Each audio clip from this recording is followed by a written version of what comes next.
Welcome. Again, a short session where topic like amenorrhea, we have tried to make it simple because primary amenorrhea, secondary amenorrhea, and so much of a big list of causes to remember. It's really difficult. Again, how to investigate is little difficult. So we have tried to make it simplified. Let's see. Amenorrhea, it can be primary, it can be secondary. So when should we investigate? What is primary? We know the changes in puberty which are taking place, that is puberty, thelarchy and then menarche. So if in a girl these secondary sexual characteristics are developing, then in that case we can wait till 16 years of her age so as to achieve menarche. But if she is not having secondary sexual characteristics developing, then we should better start investigating her even at the age of 14 years. So by definition, absence of menses by the age of 14 with absence of growth and development of secondary sexual characteristic, it is called as primary amenorrhea. And absence of menses by the age of 16 with development of normal secondary sexual characteristic, it is called as primary amenorrhea. Secondary is the one where there is absence of menses for 3 cycles or for 6 months in a woman who is previously regularly menstruating, that is called as secondary amenorrhea. Now we all understand that for normal menses to occur, we need HPO axis which is intact, that is hypothalamo-pituitary-ovarian axis, and also a functional uterus and a patent genital tract so that this menstrual blood will be seen visibly outside. If these things are intact, then there is visible normal menstrual cycle. But if there is problem in any of these things, if there is some hypothalamic problem, pituitary, ovarian, uterine or cervical or vaginal, then there would be problems. Now let's quickly revise the menstrual cycle. Hypothalamus, at puberty, there is pulsatile secretion of GnRH, acts on the pituitary, pituitary secretes FSH, FSH goes and acts on the Graafian follicle, granulosa cells, they secrete estrogen, that goes and acts on the endometrium, proliferative change. Then there is ovulation. At the time of ovulation, there is formation of prostaglandin because of LH surge, which is again secreted by the pituitary. After the secretion of progesterone, there is secretory activity in the endometrium, which is primed by estrogen. And because of this progesterone and estrogen withdrawal, there is shedding of this endometrium, that is menses. And if the vaginal tract is patent, this is seen outside as menstrual blood. So HPO axis is required. Now let's see if something goes wrong in this, what happens. In primary amenorrhea, if the patient comes with primary amenorrhea, how are we going to divide the causes? Let's see first whether the sexual characteristics are normal or not. If they are normal, then the causes are different. If they are absent, then the causes, the group is different. And if there is heterosexual development, that means virilizing things are seen, then the causes are different. So if the secondary sexual characteristics are normal, then again we will go by the HPO utero-vaginal axis. So let's go from below. If there is abnormality in the genital tract, that will lead to absence visible menses, that is uterus and genital tract abnormalities in the form of imperforate hymen, transverse vaginal septum, absent vagina with functional uterus or absent vagina with non-functional uterus. These are the components of Mayer-Rokitansky-Kuster-Hauser syndrome. In this, there would be cryptomenorrhea, means actually menses are taking place but they are not visible. So in these two things or in all these 4 reasons, there would be cryptomenorrhea and the fault is at uterine and genital tract level. If there is chromosomal abnormality like in testicular feminizing syndrome, presence of XY, there would be again primary amenorrhea. And in hypothalamo-pituitary-ovarian axis, the causes related with hypothalamus are these, that's delayed hypothalamic maturity, extreme weight changes, anorexia. These things are seen primary amenorrhea in models or young girls who just want to have the 0 figure. They can have these kind of changes and because of which they may remain amenorrheic. Even extreme weight gain, obesity can also lead to primary amenorrhea. Shock, stress, fear, brain tumors and infection are the causes for primary amenorrhea. Ovarian dysgenesis will also lead to primary amenorrhea because there will not be secretion of FSH and LH in the required quantities, or if the ovaries are resistant, then that will also lead to primary amenorrhea. So this schematic representation will help you remember all these causes. If the secondary sexual characteristics are absent, then we go for looking at the height of the patient. If the height is normal, that means there is hypogonadotrophic hypogonadism, olfactory syndrome, or excessive exercise, weight loss and anorexia. This olfactory syndrome is also called as Coleman syndrome. There would be anosmia associated with olfactory symptom, optic nerve compression. So this is may be associated with primary amenorrhea. In hypergonadotrophic hypogonadism, there would be prolactinemia, and gonadal dysgenesis will also fall in this group. If the height is short, that means growth hormone secretion is not there. So hypopituitarism, you can understand all the causes related with that. Even Turner's, XO, cretinism, hypothyroidism, congenital hydrocephalus, trauma and empty cell arteritica syndrome, almost all affecting the pituitary and related hormones. So if they all are low, all these causes will lead to primary amenorrhea, and the woman would be short in height and the secondary sexual characteristics will be absent. In case of heterosexual development, all the causes where there is testosterone or androgen excess, like congenital adrenal tumor, adrenal hyperplasia, alpha reductase activity, true hermaphrodites or pseudo-hermaphrodites, they all fall in this group. In the intersexuality lecture, we have seen what do we mean by hermaphrodite, and you can refer to that lecture to understand these concepts. Now let's go through cryptomenorrhea. It is actually occurrence of menstrual symptom without external visible blood loss. That is called as cryptomenorrhea. Crypto means hidden, menorrhea is menses. So hidden menses. Congenital causes: imperforate hymen, transverse vaginal septum, aplastic vagina with functioning uterus, partial atresia of cervix and vagina with functioning uterus. So actually the endometrium is responsive to the hormone, uterus is functioning, but the outflow tract is obstructed, and because of which there is problem. The obstruction can be at the level of hymen, at the level of vagina, or at the level of cervix. So this may lead to hematocolpus as well as hematometra or hematosalpinx formation. Hematocolpus means in the vagina there is collection of blood. Hematometra, the collection is in the uterine cavity, and hematosalpinx, retrospectively or retrogradely, the blood is getting collected into the fallopian tubes and leading to hematosalpinx. The presentation is usually a young girl. She will say that she has never attained menarche, but she will give history of cyclic colicky abdominal pain every month. Sometimes when there is this swelling formed, that will lead to pressure symptoms. Either frequency of micturition or a lump can also be felt. On examination, normal secondary sexual characteristics. This is very important, that the secondary sexual characteristics will be normally developed, and you will see a suprapubic bulge, and when you do local examination, you will classically see a bluish bulging membrane in case of imperforate hymen.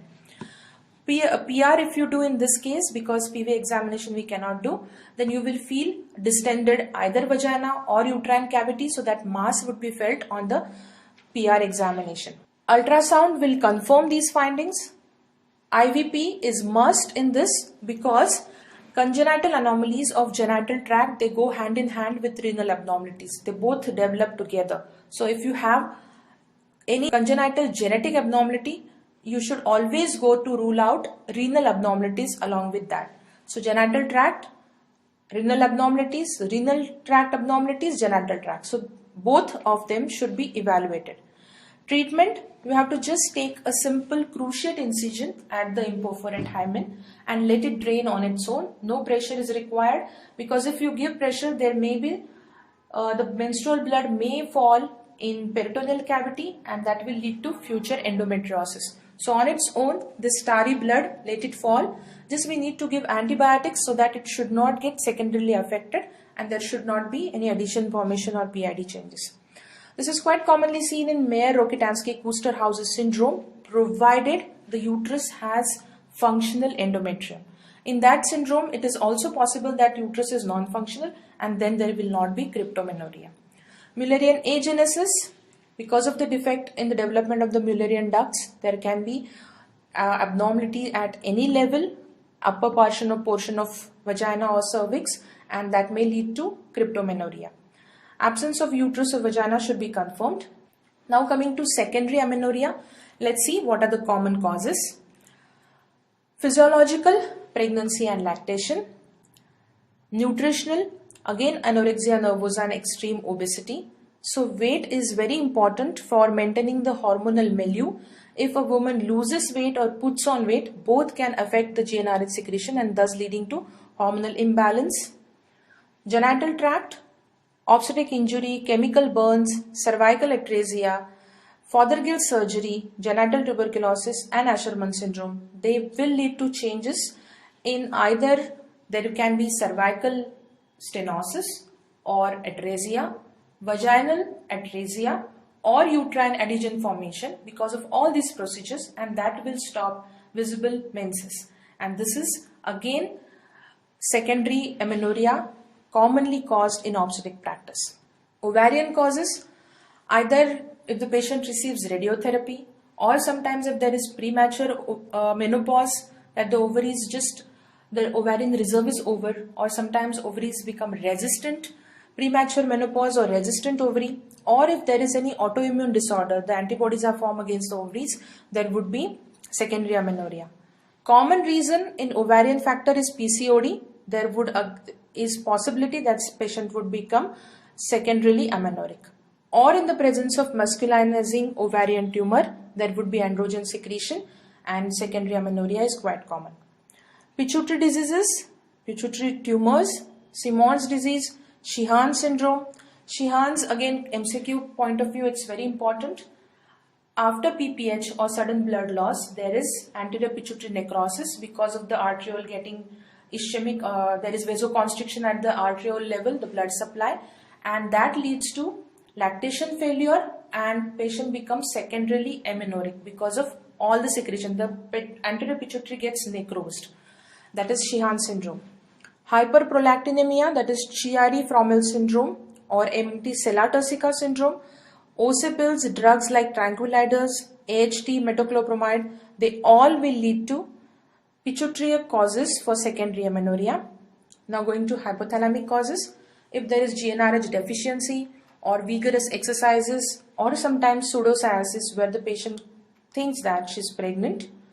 And other causes, adrenal like adrenogenital, Addison's disease and tumors, adrenal tumors which lead to secondary amenorrhea, or thyroid gland which again has important role, uncontrolled diabetes, tuberculosis, anemia and renal diseases can also lead to secondary amenorrhea.